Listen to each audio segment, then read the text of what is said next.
అందరికీ నమస్కారం. బ్రహ్మంగారు కాలజ్ఞానం ప్రకారం 2024లో ఖచ్చితంగా జరిగే వింతలు ఇవే. చరిత్రలో చాలామంది మునులు, ఋషులు కాలజ్ఞానం చెప్పారు. కానీ బ్రహ్మంగారి కాలజ్ఞానం ఒక ప్రత్యేకత ఉంది. బ్రహ్మంగారు చెప్పిన చాలా విషయాలు ఇప్పటి వరకు జరుగుతూ వచ్చాయి. శ్రీ పోతులూరి వీరబ్రహ్మేంద్ర స్వామి రాబోయే రోజుల్లో ఎలాంటి విపత్తులు సంభవిస్తాయో ముందుగానే ఊహించి కాలజ్ఞానాన్ని రచించారు.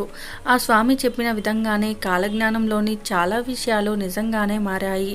బ్రహ్మంగారి కాలజ్ఞానం ప్రకారం 2024లో ఎలాంటి విధ్వంసాలు జరగబోతున్నాయో, బ్రహ్మంగారు అసలు ఏం చెప్పారో ఈ వీడియోలో తెలుసుకుందాం.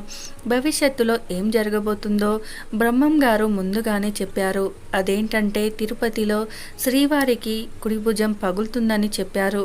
భవిష్యత్తులో కనకదుర్గమ్మ ముక్కు పుడకను గంగా నది తాకుతుందని చెప్పారు.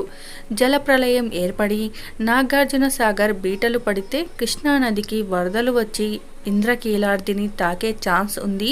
అలాగే కృష్ణానది మధ్యలో బంగారు రథం పుడుతుందని, అది చూసిన వారికి దాని యొక్క కాంతి వల్ల కండ్లు కనిపించకుండా పోతాయని కాలజ్ఞానంలో ఉంది. 2060 నాటికి ప్రపంచ జనాభా అంతా సగానికి తగ్గిపోతుందట. ఈశాన్య దిక్కున విషవాయువుతో ఎంతోమంది కన్నుమూస్తారని ఆయన చెప్పారు. అలాగే కొత్త రోగాలు, వైరస్లు మనుషులను అతలాకుతలం చేస్తాయి. ఇకపోతే 2024వ సంవత్సరంలో జరగబోయేది కూడా కాలజ్ఞానంలో ఉంది.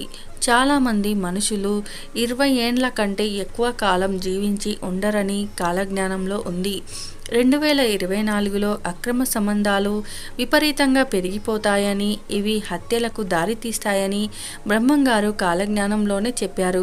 కొద్ది రోజుల్లోనే తిరుపతికి వెళ్ళే అన్ని దారులు మూసుకుపోతాయని బ్రహ్మంగారు చెప్పారు.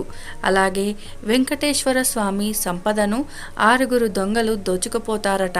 శ్రీశైల మల్లికార్జునుడు భక్తులతో మాట్లాడతాడట. అలాగే అన్ని వ్యవసాయ భూములు ధాన్యాన్ని ఉత్పత్తి చేయలేవు. దీంతో తీవ్రమైన ధాన్యం కొరత ఏర్పడుతుంది. 2024 నాటికి ఆకాశంలో కొత్త నక్షత్రం ఉద్భవిస్తుందని తన కాలజ్ఞానంలో చెప్పారు. అన్ని రకాల పండ్లు రసరహితంగా తయారవుతాయట. అర్ధరాత్రి సూర్యోదయం అవుతుందని కాలజ్ఞానంలో ఉంది.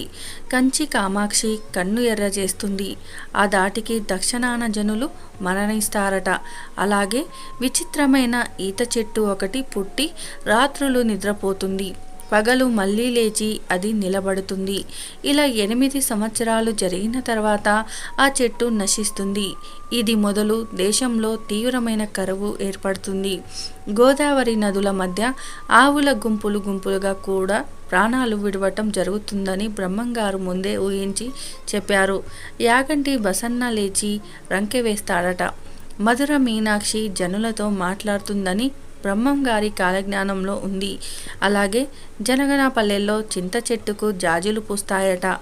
రాయదుర్గంలో ఉన్న ఒక రామచిలుక వీరధర్మాలను చెప్తుందట. శ్రీకాళహస్తి గుడిలో దోపిడీ జరుగుతుందట. మల్లికార్జునుడు శ్రీశైలాన్ని వదిలి వింధ్యా పర్వతాలకు వెళ్ళిపోతాడు. పెనుకొండలో పెద్ద పెద్ద పులులు బాగా తిరుగుతాయట. అతి త్వరలోనే నెల్లూరు సీమ నీటిలో మునిగిపోతుంది. అలాగే సైంటిస్టులు ఎన్ని రకాల ప్రయోగాలు చేసినా బొబ్బొళ్ళు లేస్తాయి. నెత్తురు కక్కుతూ రోగాల బారిన పడి జనులు కన్ను మూస్తారట. మృగాలు కూడా ప్రాణాలు విడుస్తాయని బ్రహ్మంగారు కాలజ్ఞానంలో చెప్పారు. 5000 సంవత్సరం పూర్తయ్యే కాలానికి కాశీలో గంగా కనపడదు. బెంగళూరు కామాక్షమ్మ విగ్రహం నుంచి రక్తం కారుతుందని కాలజ్ఞానంలో ఉంది. అలాగే వేప చెట్టు నుండి అమృతం కారుతుంది. శ్రీశైలానికి దక్షిణాన కొండల నుండి రాళ్ళు దొర్లిపడి జన నష్టం జరుగుతుంది. పగిలిన రాతి మొక్కలు లేచి ఆకాశాన ఎగురుతాయని చెప్పారు. బ్రహ్మంగారి కాలజ్ఞానంలో ఇప్పటి వరకు జరిగిన నిజాలు ఏంటంటే, కాశీలోని దేవాలయం 40 రోజుల పాటు పాడుపడుతుందని చెప్పారు. ఆయన చెప్పిన విధంగా 1910లో తీవ్రంగా వరదలు రావడంతో కలరా వ్యాపించడంతో కాశీని సందర్శించేందుకు భక్తులు ఎవ్వరూ వెళ్ళలేదు. ఇక నీళ్లతో విద్యుత్ దీపాలు వెలిగిస్తారని చెప్పారు. అంటే మనం కరెంటు బల్బులను వాడుతున్నాం. బ్రహ్మంగారి కాలజ్ఞానంలో కుక్క కడుపులో మేకపిల్ల జన్మిస్తుందని చెప్పారు. అయితే తాజాగా బీహార్లో ఓ వీధి కుక్క 8 పిల్లలకు జన్మనిచ్చింది. అయితే అందులో ఒక పిల్ల చూడటానికి చాలా వింతగా కనిపిస్తుంది. ఆ కుక్క పిల్ల పూర్తిగా మేక పోలికలతో జన్మించింది. అందరూ దాన్ని చూసి ఆశ్చర్యపోతున్నారు. అలాగే ఎద్దులు లేకుండా బండ్లు నడుస్తాయని చెప్పారు. అంటే మనం ఎన్నో వెహికల్స్ నడుపుతున్నాం. ఇక వీధి బొమ్మలు రంగులు పూసుకొని రాజ్యమేల్తారని చెప్పారు. అంటే సినిమా యాక్టర్స్ ఎంతోమంది రాజకీయాల్లోకి వస్తూ రాణిస్తున్నారని అర్థం. జనసంఖ్య విపరీతంగా పెరుగుతుంది అని చెప్పారు. దీని అర్థం ప్రపంచవ్యాప్తంగా చాలా జనాభా పెరుగుతుంది. ఇకపోతే గట్టివాడైన పొట్టివాడు ఒకడు దేశాన్ని పాలిస్తాడని చెప్పాడు.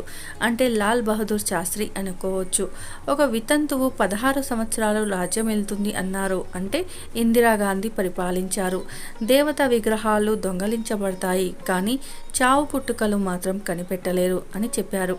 ఇక అడవి మృగాలు గ్రామాల పట్టణాలలో ప్రవేశించి మానవుల ప్రాణాలు తీస్తాయని చెప్పారు.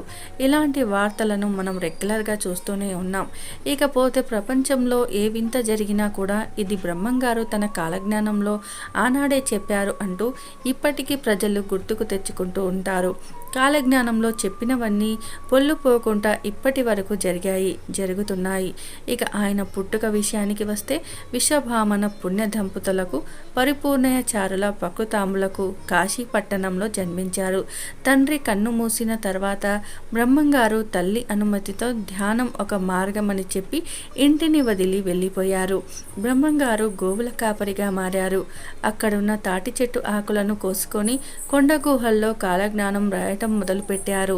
అయితే ఆయన రాసిన కాలజ్ఞానాన్ని ఒక చోట పాతి పెట్టడం జరిగింది. అక్కడ చింత చెట్టు మొలిచింది. మరి అలా ఎందుకు పాతి పెట్టారో ఎవరికి తెలియదు. ఇలా ఎన్నో విషయాల గురించి కొన్ని వేల సంవత్సరాల కిందట బ్రహ్మంగారు తన కాలజ్ఞానంలో రాశారు. మరి ఇవన్నీ జరుగుతాయి అనే ఒక నమ్మకం కూడా చాలా మందికి ఉంది. ఎందుకంటే ఇప్పటి వరకు కూడా బ్రహ్మంగారు చెప్పినవన్నీ జరిగాయి కాబట్టి. ఈ వీడియో నచ్చితే లైక్ చేయండి. మరిన్ని ఇలాంటి ఇంట్రెస్టింగ్ వీడియోస్ కోసం మా ఛానల్ని సబ్స్క్రైబ్ చేసుకోండి. ధన్యవాదాలు.